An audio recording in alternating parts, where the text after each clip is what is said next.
आप लोगों से पहले भी कह चुकी थी कि एमफिल के टेस्ट की वजह से मैंने काफ़ी सारे एमसीक्यूज़ कलेक्ट करके रखे हैं जिनको मैं आपके साथ शेयर करूंगी ताकि आप लोगों की भी तैयारी हो जाए और मेरी भी तैयारी हो जाए। तो आइए चलते हैं पहले एमसीक्यूज़ की तरफ। पहला एमसीक्यूज़ है life long education is called as. Life long मतलब कि एक लाइफ टाइम के लिए, एक लाइफ का पीरियड के लिए एजुकेशन जो है वो हम करते हैं तो उस एजुकेशन को हम क्या कहेंगे? फॉर्मल एजुकेशन, इनफॉर्मल एजुकेशन, या फिर नॉन फॉर्मल एजुकेशन, या distance education. So this is the question and the appropriate answer is B, informal education. कोई फॉर्मल एजुकेशन मतलब वो कि जिसके टाइम पीरियड में हमें एजुकेशन जो है इतने टाइम पीरियड के लिए चाहिए, उसके बाद हम अपने गोल को अचीव करने की कोशिश करेंगे। लेकिन एक लाइफ लॉन्ग एजुकेशन को हम इनफॉर्मल एजुकेशन कह सकते हैं कि कोई इसका फॉर्म नहीं होता। उसके बाद सेकेंड एजुकेशन में आ जाते हैं कि ये आपको देख नहीं रहा, मैं थोड़ा नीचे कर लूँ। Okay, the second one is according to the John Dewey, the teacher should guide students the way of the knowledge as a dash in learning process। के जॉन डेवी ने कहा कि टीचर जो है वो गाइडर के तौर पर स्टूडेंट को एक रास्ता दे सके नॉलेज का, तो उसे हम उस लर्निंग के प्रोसेस को हम क्या कहेंगे? फैसिलिटेटर, गाइडर, या फिलोसोफर, या पार्टनर। फैसिलिटेटर टीचर वो होता है कि जो सब कुछ मुहैया करे, मतलब सारा कुछ मटेरियल उन्हें मुहैया करे। गाइडर वो होता है कि जो सिर्फ रास्ता बताए। और उसके अलावा फ़िलोसोफ़र वो होता है कि जो लर्निंग प्रोसेस में जो भी एजुकेशन है उसके रास्ते को बताए। तो हम यहाँ पे number C is a appropriate answer. ठीक है, उसके बाद है number 3, an assessment is dash, it is constantly achieve the same result with in the same student. के एक असेसमेंट करते हैं किसी स्टूडेंट की, तो उसकी कंसिस्टेंटली अचीवमेंट्स को हम मद्देनज़र रखते हैं, उसका सेम रिज़ल्ट और सेम स्टूडेंट से अगर ले रहे हैं, उनका जो असेसमेंट हम कर रहे हैं एक स्टूडेंट की, तो उसकी कंसिस्टेंसी चेक कर रहे हैं कि उसकी रिज़ल्ट भी सेम आ रही है और सेम स्टूडेंट्स हैं, तो वो कहलाएगा रिलायबल। क्योंकि हम कुछ स्टूडेंट्स की टेस्ट जो हैं वो रहते हैं और उनकी अचीवमेंट भी सेम आए और उनका रिज़ल्ट भी सेम आए, उनका बिहेवियर भी सेम हो और स्टूडेंट भी सेम हो, चेंज ना हो, तो उसको रिलायबल कहेंगे। उसके बाद आ जाते हैं नंबर 4 पे। Number 4 is the philosopher who worked in mathematics and the scientist deducts was. के एक फ़िलोसोफर है जो कि काम कर रहा है मैथमेटिकल पे। डिडक्टिक्स कहते हैं तालीम को, मतलब साइंटिफिक स्टडी को। तो इसका जो अप्रोप्रिएट आंसर है, उसमें बहुत सारे ये फ़िलोसोफर है, ये चारों फ़िलोसोफर है, उनमें से अप्रोप्रिएट जो है वो है मार्टिन वैंगिनशी। उसके बाद है number 5, evaluative process assesses the performance of whole curriculum, या एलिमेंट ऑफ द क्यूरिकुलम, या कोर क्यूरिकुलम, या इंटीग्रेट क्यूरिकुलम। के इवेल्युएट प्रोसेस को हम एसेस करेंगे कहाँ से? परफॉर्मेंस ऑफ द, हम इसमें अप्रोप्रिएट आंसर आएगा एलिमेंट ऑफ द क्यूरिकुलम, क्योंकि होल क्यूरिकुलम में से हम नहीं टेस्ट लेते, हम उसकी इवेल्युएशन प्रोसेस नहीं लेंगे, उसकी स्टूडेंट की परफॉर्मेंस हम उनमें से नहीं लेंगे। और यहाँ पे कोर मतलब कि एक जो है एग्जैक्ट हमें स्टडी एरिया दिया गया हो, इंटीग्रेटेड जो है माइनस करके और पूरा एक जो है जो इम्पोर्टेंट हो वो दिया गया हो, तो इसमें आएगा element of the curriculum. Curriculum में बहुत सारे एलिमेंट्स होते हैं, एलिमेंट्स हम उन्हें कहते हैं जो कि लेसन वगैरह होते हैं या चैप्टर वगैरह होते हैं, तो ये इनके एलिमेंट हैं। फिर लेसन में अंदर टॉपिक्स होते हैं और टॉपिक्स में अंदर क्वेश्चंस होते हैं, तो हम कहेंगे एलिमेंट्स ऑफ द क्यूरिकुलम। ठीक है, now number 6 is Mohammedan Anglo oriented. तो ये है MAO, high school was established by sir Syed Ahmad Khan. अब ये MAO जो था, ये एक स्कूल है जो कि इस्टेब्लिश किया था किसने? सर सैयद अहमद ख़ान। किस ईयर में? तो यहाँ पे बताना है 1875 is the appropriate answer. Now number 7 is education for the upper classes first as non as. कि ये एजुकेशन जो है वो अपर क्लासेस फर्स्ट से शुरू होती है, तो वो कौन उसे क्या कहेंगे हम, टेलर थ्योरी या एडवर्डन थॉर्नडाइक थ्योरी या डाउनवर्ड फिल्ट्रेशन थ्योरी, और number last is classical conditioner theory. अब क्लासिकल कंडीशनर थ्योरी में हम तो टेलर थ्योरी जो थी वो हॉरिजेंटल थ्योरी थी जिसमें बहुत सारे एलिमेंट्स थे, और एडवर्ड जो थ्योरी थी वो जो थी वर्टिकल थ्योरी थी, और उसमें सर्कुलर प्रोसेस था, आई थिंक सर्कुलर प्रोसेस था या कुछ था। और डाउनवर्ड फिल्ट्रेशन थ्योरी जो थी वो मतलब कि एक क्लास वाइज थ्योरी थी।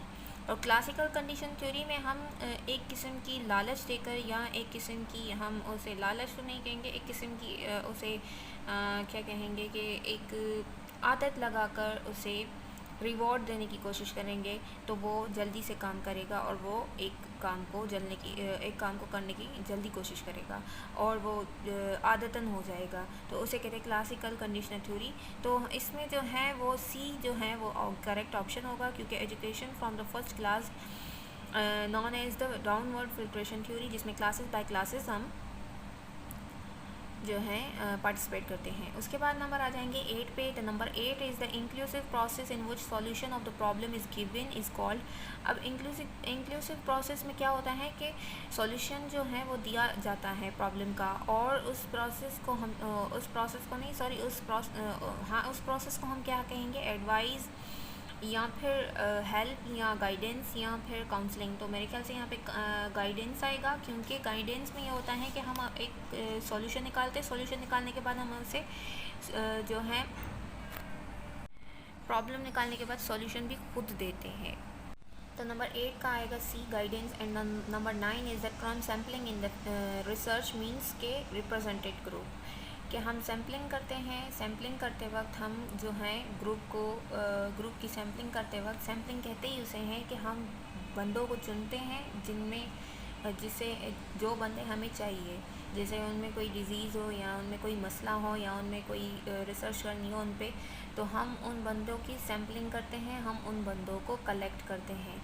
अब सैम्पलिंग के बहुत सारे टाइप्स होते हैं, जैसे कि मुझे याद नहीं है, प्रॉबली पता नहीं, उसमें कोई कोटा सिस्टम था, और उसमें क्या कहते हैं स्नोफॉल सैम्पलिंग था। बहुत सारे ऐसे सैम्पलिंग के टाइप्स होते हैं, उसमें कोई सी भी सैम्पलिंग आप कर सकते हैं, और रैंडमली सैम्पलिंग भी कर सकते हैं। उसके अलावा मेरे ख्याल से सीक्वेंस वाइज सैम्पलिंग भी कर सकते हैं, स्किप एनी टू सैम्पलिंग भी कर सकते हैं। बहुत सारी सैम्पलिंग होती है। अब ये आप पे डिपेंड करता है कि आप किस तरीके की रिसर्च कर रहे हैं, तो उस तरीके के हिसाब से आप सैम्पलिंग भी करेंगे। तो सैम्पलिंग को रिसर्च में हमें क्या माना जाता है, तो सैम्पलिंग को हम ईज़िली कहते हैं रिप्रेजेंटेटिव ग्रुप, कि हम रिप्रेजेंटेटिव ग्रुप जो है वो दिखा रहे हैं कि हमने ये सैम्पलिंग की है। उसके बाद आ जाते हैं नंबर 10 पे, और नंबर 10 है, in this organisation of the school the basic determining factor is the dash of the school. अब यहाँ पे क्यूरिकुलम बताया गया है, मैनेजमेंट बताया गया है, सोशल लाइफ बताया गया है, और ट्रेनर्स बताया गया है, कि एक ऑर्गेनाइजेशन है स्कूल में जो कि डिटरमाइन कर रही है फैक्टर को। तो फैक्टर जो है वो स्कूल में क्या होगा, तो इसमें होगा क्यूरिकुलम। जैसा क्यूरिकुलम होगा वैसी ऑर्गेनाइजेशन चलेगी। उसके बाद आ जाते हैं who introduce the theory of the empiricism. तो इसका मेरे ख्याल से आएगा डी, जॉन लॉक। उसके बाद आएगा who gave the totally conscious ideas. तो यहाँ पे बी आएगा हर्बर्ट स्पेंसर। उसके बाद नंबर 13 है the method which combine the instructional strategy of information imparting and showing how is non as. तो ये मेरे ख्याल से कहलाएगा डेमोस्ट्रेटिव मेथड, के एक मेथड हम अप्लाई करें जिसमें कंबाइन है instructional strategy of information imparting और शोइंग हाउ। अब हाउ आ गया तो वो करके दिखाएगा कि ये कैसे। आपको पता है जिस चीज़ में अगर डेमो हो तो उसे क्या कहेंगे, डेमोस्ट्रेशन मेथड। तो this is obviously 13 number D option is correct. Now number 14। So number 14, in observation method the experiment has to wait till the phenomena is occurs. ये कहलाएगा कि ऑब्जर्वेशन मेथड में क्या होगा कि एक्सपेरिमेंट जो है उसका वेट करेंगे, और कब तक वेट करेंगे, जब तक कि वो फिनोमिना वहाँ तक अकर ना हो, ख़त्म ना हो। तो ये तो आप लोगों को भी पता है, साइंस के ग्रुप के स्टूडेंट जो भी होंगे उनको ईजिली समझ आ गया होगा। Otherwise number 15, grouping of activity is called. अब ग्रुपिंग करते हैं किसी एक्टिविटी को तो हम क्या कहलाएंगे उसको, प्लानिंग, ऑर्गेनाइजेशन, डिसिप्लिन या कंट्रोलिंग। तो इसमें ऑर्गेनाइजेशन होगा, क्योंकि हम किसी चीज़ को ग्रुपिंग करवा रहे हैं और वो ग्रुपिंग आगे चल के क्या बनेगी, organisation. The right to issue command is called authority. अब हमारे पास राइट है इशू को कमांड करने से, हमारे पास अथॉरिटी है, तो हम किसी भी इशू को कंट्रोल कर सकते हैं या कमांड दे सकते हैं, तो उसको हम ऑब्वियसली अथॉरिटी कहेंगे। और उसके बाद आ जाएगा 17, नंबर 17 में इन probability sampling selection method, sample election method, each member of a population has an dash chance of being selected. अब मैंने जैसे बताया था कि प्रोबेबिलिटी में भी बहुत सारी टाइप्स होती हैं, और उसमें simple election method means likely, equally likely, मतलब कि वहाँ पे जो है इक्वली जो है पार्टिसिपेट कर सकते हैं उनमें। तो यहाँ पे बी ऑप्शन सही हो जाएगा, क्योंकि इक्वली लाइकली यहाँ पे सैम्पलिंग होगी, जिसे कहा जाता है सैम्पलिंग इलेक्शन मेथड है। ये भी सैम्पलिंग ही, लेकिन टाइप्स हैं, और उन टाइप्स में हमें सिंपल इलेक्शन मेथड में इक्वली पार्टिसिपेट करते हैं। उसके बाद आ जाएगा नंबर 18 में है the dash is मेयर्ड of central tendency in which set of value occur most frequently. तो यहाँ पे आ जाएगा मोड।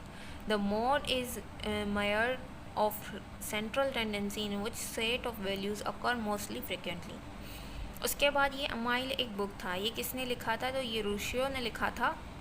उसके बाद हम आ जाते हैं नंबर 20 पे। नंबर 20 है an assessment that measure a student's current knowledge for the purpose of assigning a suitable course is called।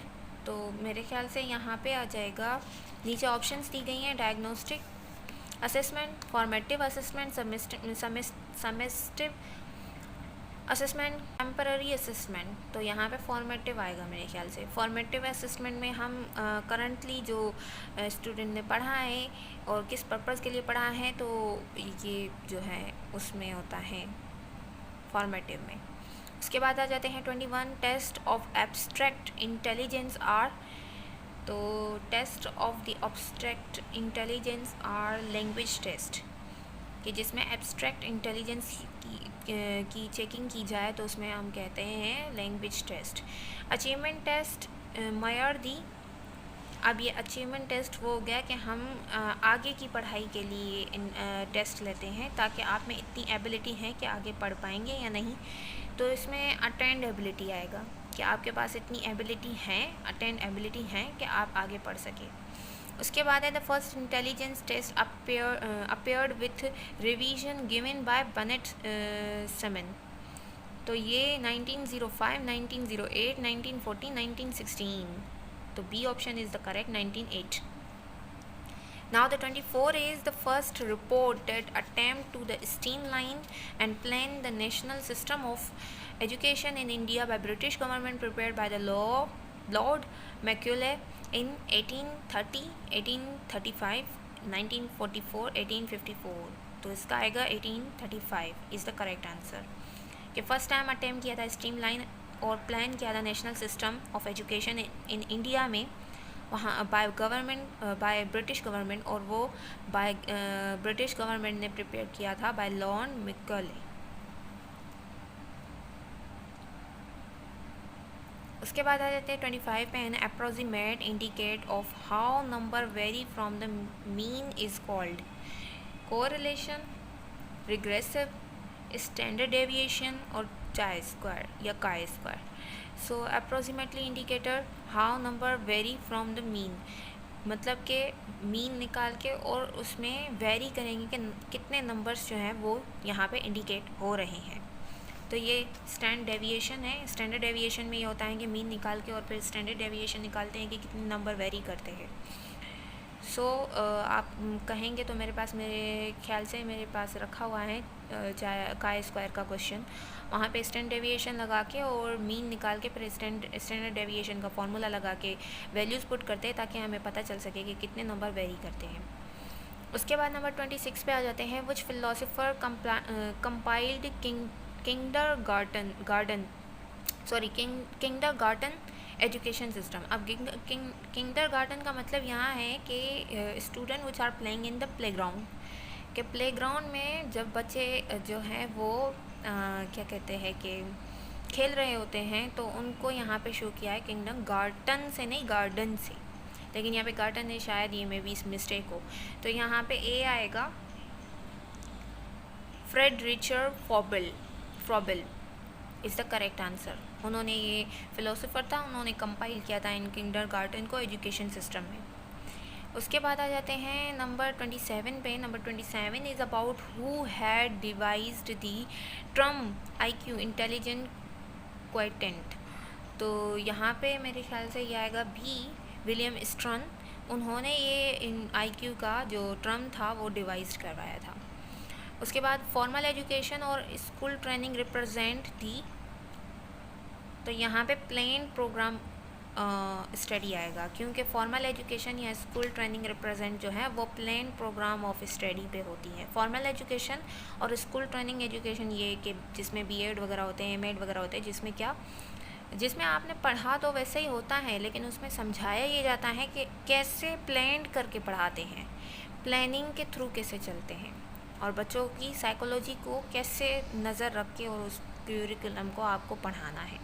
उसमें एविएट्स यूज़ करने हैं नहीं करने, और भी बहुत सारी चीज़ें देखी जाती हैं। So skip that matter, another day I will discuss you about the B.Ed, how it is done and how will you apply. So number 29, education that explain the giving experience from the birth through old age। तो ये psychology पे depend करता है। Education psychology जो है वो explain करती है कि हम कहाँ जो है कहाँ से लेकर कहाँ तक पढ़ सकते हैं और कहाँ से लेकर कहाँ तक क्या कुछ कर सकते हैं, वो साइकोलॉजी पे डिपेंड करता है। ये साइकोलॉजी एजुकेशन की हमें सिखाती है। अब आ जाते हैं, psychologist are agreed that education imply can be regarding as process और प्रोडक्ट और बोथ। साइकोलॉजिस्ट ये एग्री कर रहे हैं कि एजुकेशन इम्प्लाइज करती हैं और रिगार्डिंग करती है एज अ, तो यहाँ पे सी आएगा कि वो प्रोसेस भी सिखाती है और प्रोडक्ट भी लेती है। उसके अलावा 31 पे आ जाते हैं, which from the following is not formal assessment, कि यहाँ पे फॉर्मल असेसमेंट कौन सी होती है। अब असाइनमेंट भी एक असेसमेंट है, पेपर भी एक असेसमेंट है, डिस्कशन भी एक असेसमेंट है। नेट क्यूज़ से हम ये अंदाज़ा नहीं लगा सकते, किसी की असेसमेंट नहीं ले सकते कि इसकी एजुकेशन या इसकी साइकोलॉजी कमज़ोर है या ये नहीं पढ़ सकता। तो यहाँ पे क्विज़ जो है वो यहाँ पे जो है हम कर सकते हैं कि क्विज़ से हम नहीं अंदाज़ा लगा सकते कि ये फॉर्मल जो है वो फॉर्मल असेसमेंट है या नहीं है।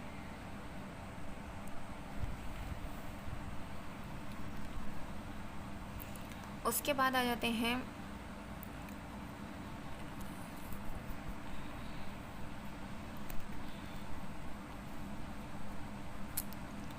in 19th century European psychologists devoted best attention to study dealing with dash imaginary, mental, physical, individual या social।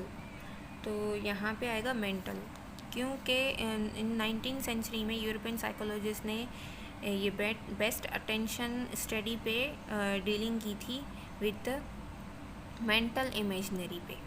उसके बाद आ जाते हैं, at the end of 19th century which philosopher formulated laws of learning as a result of his experiment with animals. तो यहाँ पे आएगा मेरे ख्याल से एडवर्ड थॉर्नडिक। उन्होंने क्या किया था कि फ़िलोसोफर था, उन्होंने फॉर्मुलेटेड लॉज ऑफ लर्निंग बनाए थे जिसमें से रिज़ल्ट निकाला था और एक्सपेरिमेंट किया था एनिमल से। by genetic method of studying human development can be utilized horizontally या vertically. तो इसमें बहुत आएगा कि हम जेनेटिक मेथड से स्टडी ह्यूमन डेवलपमेंट कर सकते हैं और वो यूटिलाइज भी कर सकते हैं, तो वो बोथ स्ट्रक्चर में आएगा. उसके बाद हम आ जाते हैं नंबर 35 पे. Number 35 dash include data concerning family background and educational development. तो यहाँ पे case study, because case study includes data concerning family background and educational development. समझ तो गए होंगे.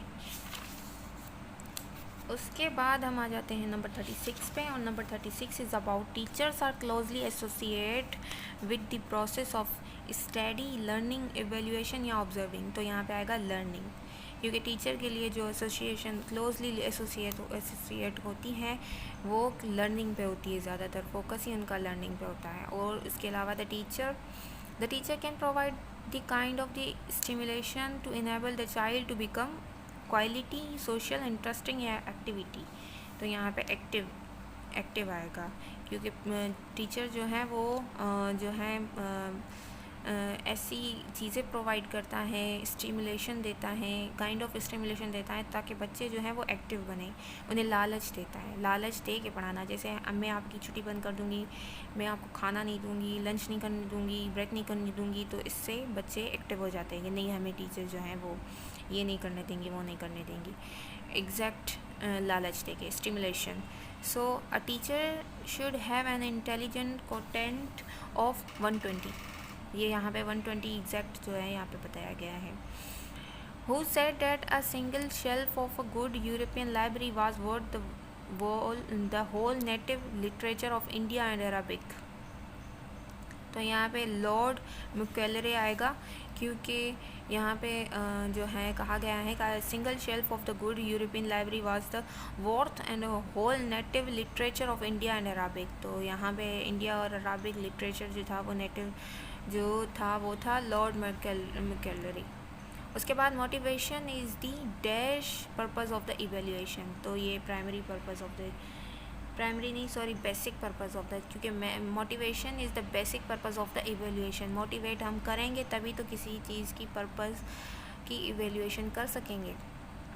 उसके बाद है 42 dash defined evaluation is a process of a delineating,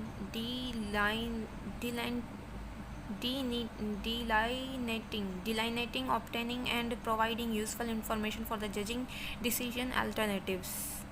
तो ये जो है इसका आएगा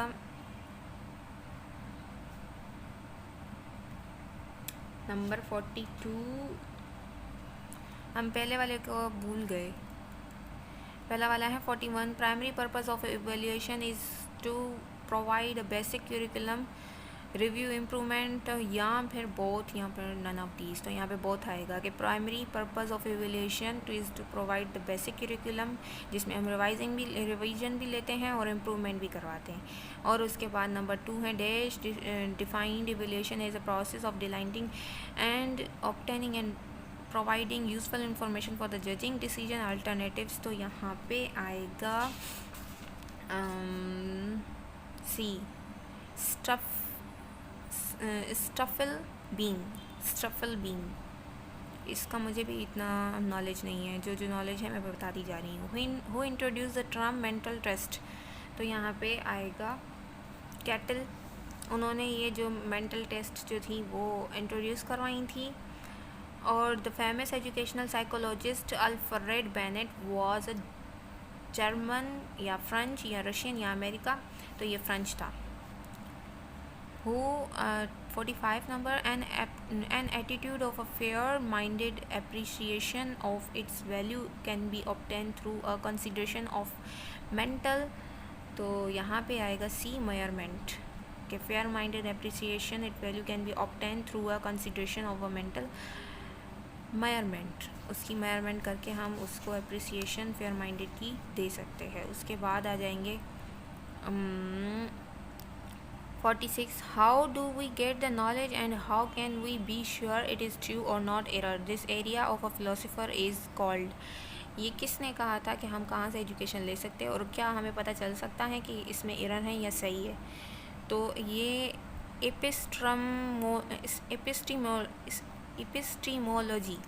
एपिस्टीमोलॉजी ने कहा था कि जो है हमें इसको कैसे मान सकते हैं कि हम कहाँ से नॉलेज ले रहे हैं और वो सही भी हैं या नहीं, ये उनका दावा था। अब उसके बाद हम आ जाते हैं 47 पे, relationship of a subject at a different level is called. तो ये हम कहलाएंगे वर्टिकल ऑर्गेनाइजेशन में हम रिलेशनशिप देखते हैं डिफरेंट लेवल पे सब्जेक्ट्स की। उसके बाद हम आ जाते हैं 48 पे, the model of curriculum could not move above elementary stage. Core curriculum, activity curriculum या सब्जेक्ट क्यूरिकुलम या नन। तो यहाँ पे B is a correct answer, activity curriculum. उसके बाद आ जाते हैं नंबर 49 पे। 49 is the base on which the subject, activity and experience are planned as. तो यहाँ पे आएगा design. The base on which subject, activity and explain are प्लेन्ड is called. कि हम जो है डिज़ाइन करते हैं सब्जेक्ट, एक्टिविटी को और एक्सपीरियंस को प्लान करते हैं, उसे क्या कहते हैं, डिज़ाइन। जिसमें एक्टिविटीज़ भी हो, जिसमें वो एक्सपेरिमेंटल भी हो। Logical order of 50 number, logical order of content organisation is to arrange the content according to the course, behaviour या डिज़ाइन या लॉजिकल सीक्वेंस। तो यहाँ पे लॉजिकल सीक्वेंस चलती है, क्योंकि लॉजिकल ऑर्डर में हम कंटेंट की ऑर्गेनाइजेशन को अरेंज करते हैं और उस कंटेंट को according to the logical sequence ही पढ़ाते हैं। When, what, why and how to teach the main task of educational technology या एजुकेशनल साइकोलॉजी या एजुकेशनल क्यूरिकुलम या एजुकेशनल क्या कहते हैं, फ़िलोसफी। तो यहाँ पे साइकोलॉजी यूज़ होगी एजुकेशनल के कहाँ, कब और क्या पढ़ाना है, मेन टास्क है। ये मेन टास्क जो है एजुकेशनल साइकोलॉजी कहलाता है कि हम कहाँ, कैसे, कब की और मेन टास्क को कैसे पढ़ाना है। और number 52, student need and interest are important in the sociological foundation या साइकोलॉजिकल फाउंडेशन या हिस्ट्रोलॉजिकल फाउंडेशन या फिलोसफिकल फाउंडेशन। तो यहाँ पे स्टूडेंट की नीड और इंटरेस्ट जो हैं वो इम्पॉर्टेंट होते हैं इन साइकोलॉजिकल फाउंडेशन। अब साइकोलॉजिकल फाउंडेशन में हम स्टूडेंट की नीड और इंटरेस्ट को देखते हैं, वैसे और स्कूल्स में ऐसा नहीं होता। Subject centre design involve around ideas या साइकोलॉजिकल फाउंडेशन या सोसाइटी या कंटेंट। अब subject centre design involve around the content होता है, क्योंकि सब्जेक्ट में हमें कुछ स्टूडेंट का मतलब इंटरेस्ट नहीं देखा जा सकता, सिर्फ कंटेंट जो है रिवॉल्व करते हैं, हम घूमते फिरते हैं अपने कंटेंट पे। और कंटेंट क्या होता है, जो क्यूरिकुलम उसमें हमें दिया गया है। अब curriculum based on thinking of John Dewey is. अब क्यूरिकुलम जो है वो बेस्ड करता है थिंकिंग पे, जो कि जॉन डेवी ने क्या कहा था।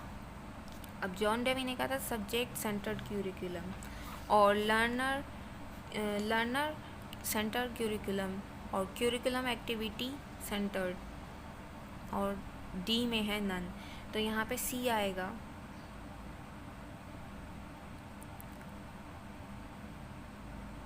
सॉरी, यहाँ पे बी आएगा, लर्नर सेंटर्ड क्यूरिकुलम। कि हम क्यूरिकुलम पढ़ रहे हैं और वो सारा बेस्ड है कंटेंट पे जिसकी हम थिंकिंग कर रहे हैं, तो हम उसे पहले सीखेंगे। उसके बाद है Allama open university was establish in. तो ये 2002 में या 1974 में या 1998 में या 1992 में।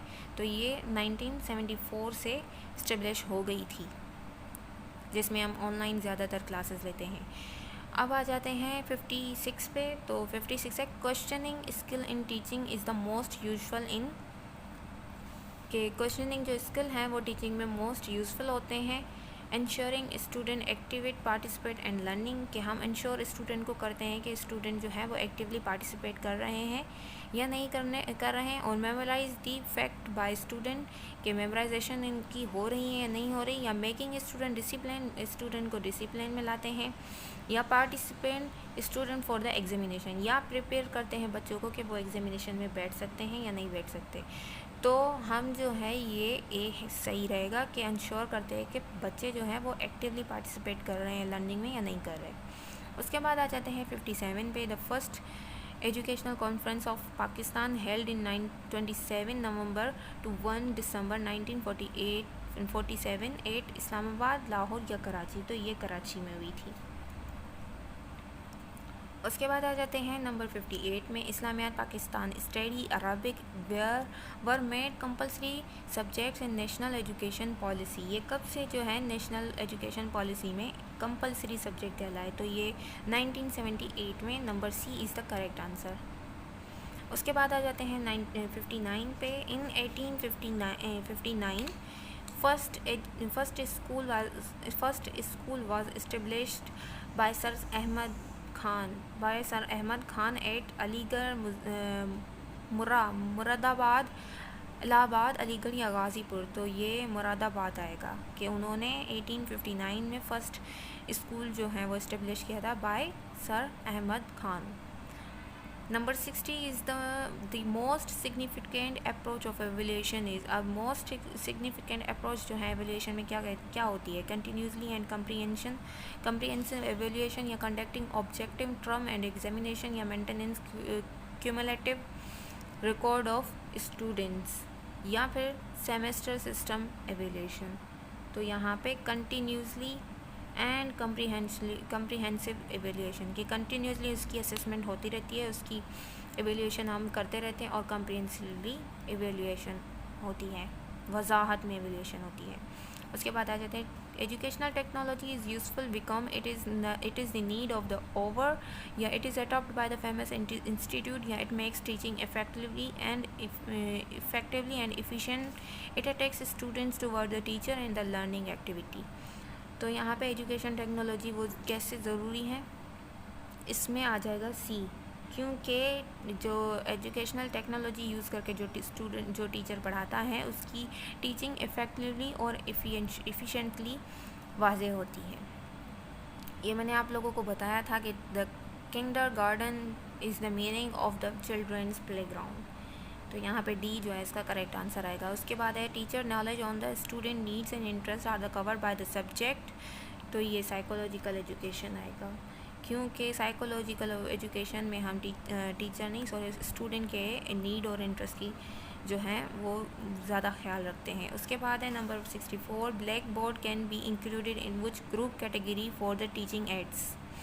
के ब्लैक बोर्ड जो है वो इंक्लूड होता है टीचर की जो है कैटेगरी में, ग्रुप में। अगर टीचिंग एड्स यूज़ कर रहे हैं तो ये ब्लैक बोर्ड जो है कौन सी जो है हमें मतलब जो है क्या कहलाएगा?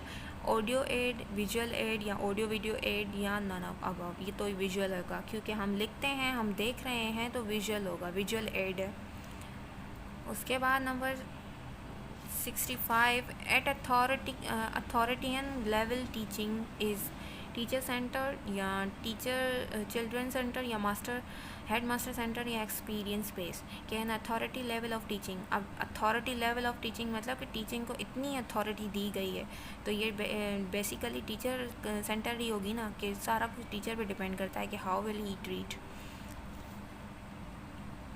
Now 66, which of the following is the brain of the computer. तो आप लोगों को पता है central processing unit. And number 67, institutional planning should be based on the aim and need, timetable, administrator या administration, और डी नीड। तो ये टोटली जो है इंस्टीट्यूशनल प्लानिंग जो है वो बेस्ड होती है एम्स और नीड पे, क्योंकि ये बच्चे वहाँ पे पढ़ने सिर्फ झक मारने एडमिनिस्ट्रेटर के नहीं आते। Computer language is based on the, तो यहाँ पे सिंबल आएगा, न्यूमेरिकल सिस्टम आएगा, क्योंकि ये कंप्यूटर की जो लैंग्वेज है वो बाइनरी है, और बाइनरी जो है वो नंबर्स पे डिपेंडेड है। उसके बाद आ जाते हैं major objective of the school discipline is to ensure safety of staff and student, to create an environment conducive of teaching, या फिर बी ए और बी। तो major objective of school discipline is, अब डिसिप्लिन बता रहा है कि major objective किसी स्कूल के डिसिप्लिन को हम कैसे क्या मतलब उसमें जो है क्या चीज़ें मद्देनज़र रखते हैं। तो इसमें ए और बी दोनों आएंगे कि इंश्योर करेंगे कि सेफ्टी और स्टाफ जो है वो स्टाफ और स्टूडेंट जो है वो सेफ्टी हैं या नहीं है। बी में है कि इन्वायरमेंट इतना कंड्यूसिव होगा टीचर के लिए कि टीचर को कोई हेजिटेशन फील ना हो। Okay, number 70. Number 70 is which one of the following is not a principle of a good timetable? Flexibility या ruthless master या variety या coordination of effect। तो यहाँ पे ruthless master होगा कि which one of the following is not a principle of a good timetable। कि flexibility good master में होती हैं और वैरायटी भी होती है, कोऑर्डिनेशन ऑफ इफेक्ट भी होती हैं, लेकिन रूथलेस मास्टर नहीं होती। तो आज के लिए इतने काफ़ी थे, ये रही इनकी keys answer. You can see check और you can tell me if anyone is interested in much more videos, I will upload more, and this is the keys of these answers। So I hope आपको अच्छी लगी होगी। एक और video के लिए आप वेट कीजिएगा, मैं रखूँगी एक और वीडियो। तब तक के लिए अल्लाह हाफिज़, टेक केयर।